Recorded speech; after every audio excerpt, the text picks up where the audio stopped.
Hi there, LinkedIn family. Day 3 of our discussions about business health and personal health. And what I'd like to do today is that obviously you are either business owners or job seekers or aspiring entrepreneurs. And within the room, we have a amazing skill set. So I'm going to let each of our contributors talk about how, and what I'm interested in hearing from you guys is what happens to someone who interacts with you after they've done the thing that you are amazing at, not a service list. So, Junaid. So you know what? I'm gonna tell you. Sometimes they get mad at me, like, oh, and because I realize that I can't help everyone, and I'm pretty straightforward about that. Like some people say, hey, I can help everyone with their situation, but mine, I work with a specific type of person. I find that I have to work with someone who at least has an idea, like they're proactive, right? They're the type of person to do a little research, put themselves out there, because I found that I can't lead someone to water, right? I can teach them all the things, I can teach them all the strategies, but if they're not willing to take the first step, I really can't do much. So for the people who are willing to sort of take that first step, I kind of open their minds, right? A lot of Mm, people just think about a job or they think about their careers, but they don't think deeply about it. They don't ask themselves why. They don't ask themselves, how do I go about it? They're not strategic about it. So someone like me comes in and kind of really breaks down a lot of things, and I sort of make the process less overwhelming. Because when you mm. don't know a lot of things and there are so many different opinions, it gets scary. Like, do I do this? Do I do that? So I'm there to kind of be like, look, it's going to be okay. You have to do X, Y, Z. I mean, and I'm straight up with people. I'm not just like, hey, you don't worry, it'll be okay. It's like, hey, you're in this position, Yeah. you're gonna require more work, or hey, you're in a good position, you require less effort. But so I help people sort of just realize like, hey, what they should be doing going forward, and if they're kind of stuck, I help them kind of get unstuck in their career. Nice. I just actually finished a book called Stuck about brain coaching, which is I read too many books. One quick question It's is, interesting. yeah, one quick question is how quickly, and this is not a disparaging of these Yeah, yeah. people, how quickly do you know you don't want to work with someone? Mhm. Honestly, it's like the first Second? meet. No, first meeting, even the intro call. Like I Yeah.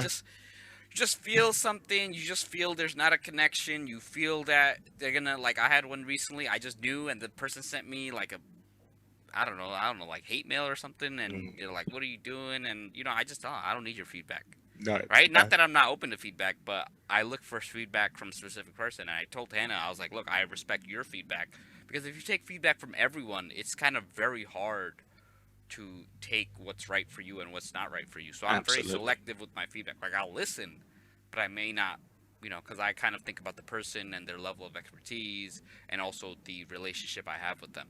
So basically, people are coming away from meeting you, providing they're in a growth mindset, with their minds open to the possibilities, to the values that they have inherently that they've not realised. So you're Yes. building up and you're coaching them as well as pointing them in the direction.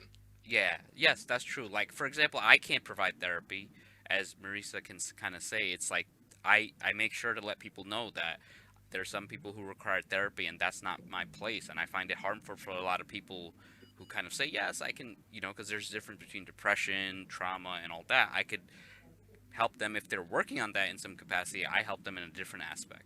Quite so. So Hannah, what happens? And you have, well, I know you have lots of stories because you've got one of your customers here. After people have come to you, what are they getting from you? Um, my first inclination to say clarity, but it's not that. They're usually clear on who they are as a person, what they offer, and the type of people they serve. Like they know who they serve. It's just that they have such a vast bank. They just have this wealth of knowledge and experience. They're not really sure what to take out and show the world Right. that connects with their people.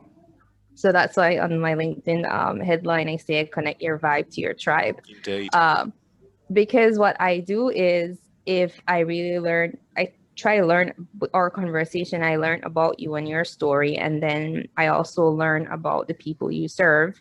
You know, I'll based on what you say, but I'll also do some research to find out, you know, the problems that your ideal audience is facing. And then I guess you can say that I kind of just match things up where I pick the parts of your story that I know will connect with people. And so a lot of times I remember the first client I had, actually, I think Janine was the second.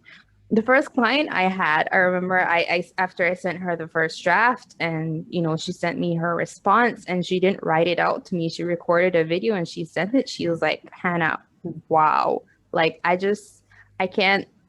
had to send you a video instead of writing it because just wow. And she was like, you know, you're going places, just remember the little people. I'm like, where am I going?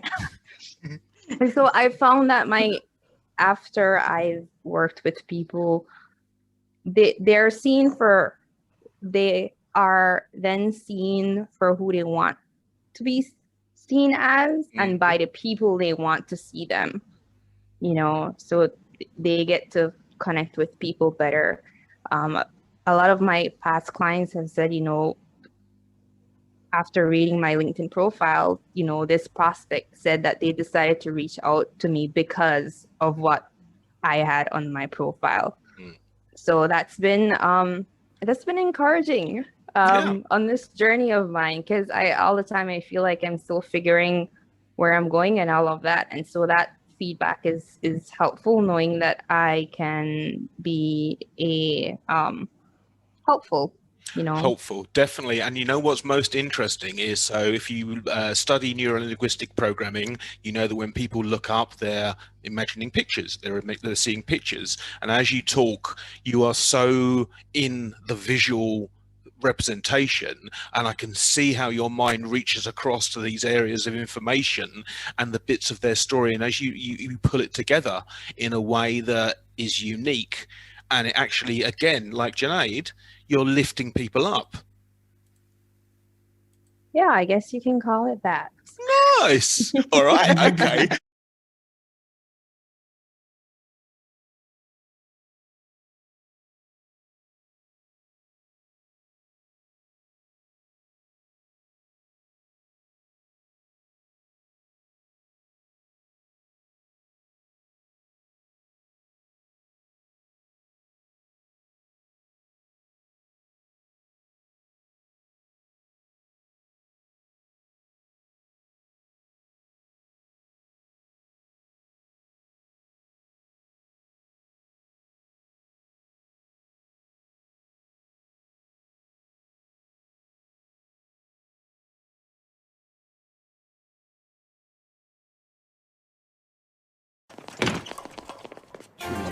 Wait a minute. Something's different.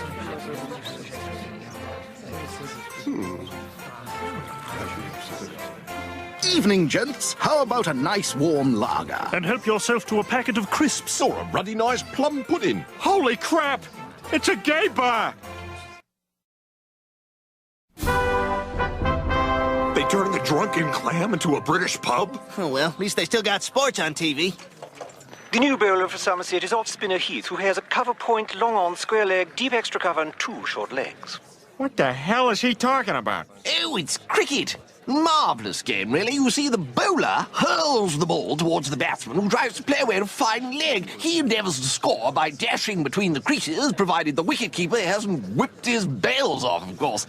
Anybody get that? The only British idiom I know is that fag means cigarette. Well, someone tell this cigarette to shut up. Hey, guys, there's no more girly magazines in the can. All they got is this David Copperfield. Wait. Any pictures of his girlfriend? No pictures at all. I think we should go. Yes, this is a dark and evil place. I say, Carruthers, you know what's very, very funny? A man dressed in women's clothing. Yes, quite. Ripping good love. Yes.